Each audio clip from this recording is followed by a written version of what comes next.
Now we are performing the resonance experiment. Now what is the difference between series RLC and series resonance experiment? The difference is that in the series RLC circuit we are changing the input voltage and we are getting the values of VR, VL, VC, ammeter and wattmeter. Now in resonance we are keeping the input voltage constant, say 100 volts, and we are changing the value of inductor. We have a variable inductor in our lab, so we'll change that value. We are keeping first it as maximum 0.5 Henry and then reducing the value of inductor. Now what happens? The value of inductor is reducing, so voltages VL and VC are going to change. Initially VL was greater. In the RLC we have seen that VL was greater than VC. Then a condition comes that VL is equal to VC by reducing the value of that inductor. Now what will happen at that time when VL becomes equal to VC? The value of current is maximum. The value of current is maximum. At that condition or this condition we are calling as resonance. After that, once again, after achieving the resonance condition, again if we reduce the value of VL, then VL will reduce again. And there is no resonance condition, so current will then going to reduce. So what will happen? As we reduce the inductor, VL reduces, the value of current increases. At some stage it will go to maximum when we achieve the resonance condition, VL is equal to VC. After that VL starts reducing while we reduce the value of inductor, and again current comes to the minimum position or down position. So we are getting the curve here. If we draw, then it will comes like this. At some condition we are getting the maximum value. Initially it starts increasing, go to maximum and then comes down up to here like this. So we are achieving that value. So we will see in our experiment how current increases and then how reduces. We are not taking any reading for this. We just observe the resonance condition here. So connection as previously in RLC series circuit, same connection, that terminal of the auto transformer to ammeter, ammeter to M, L to resistance, resistance to inductor, inductor to capacitor, capacitor to back. The voltage terminal again to the auto transformer. Now we will keep the voltmeter to the auto transformer terminals and keep it to 100. The inductor is kept maximum. So we will take the reading, increase the voltage and set it to 100 volt. Yes, it comes 100 volt.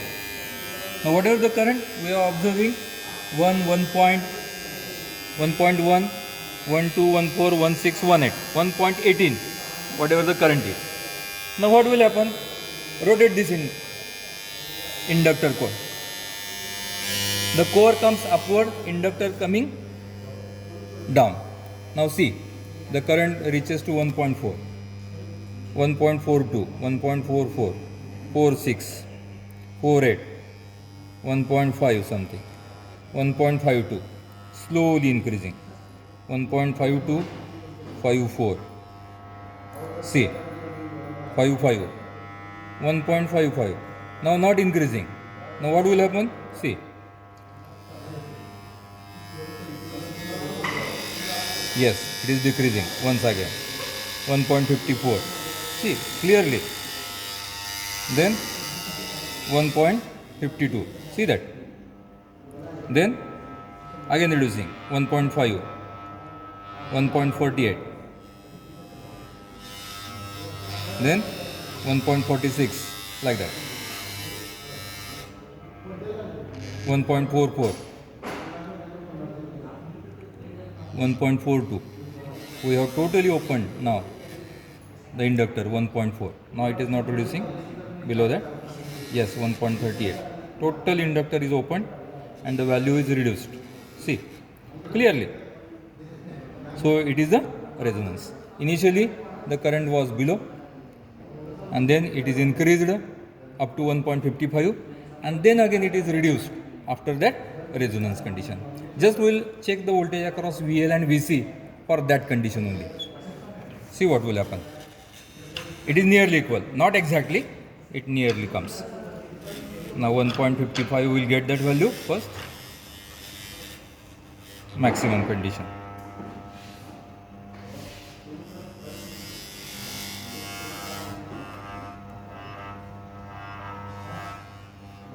Yes, it is the maximum condition.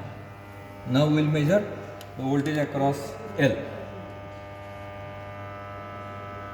See what is that voltage? See, it is nearly 100. It is nearly 100. And VC 110 like that.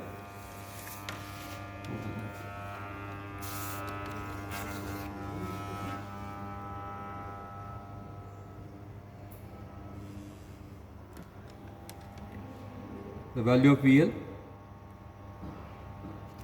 and the value of VC, right? So 105 to 100 to 105, these are the values. When we once again reduce the increase the inductor, the value comes down of the current. So this is our resonance experiment. At some time the current will reach to maximum, that is the resonance condition. At that time the voltages across VL and VC nearly equal. We'll stop here.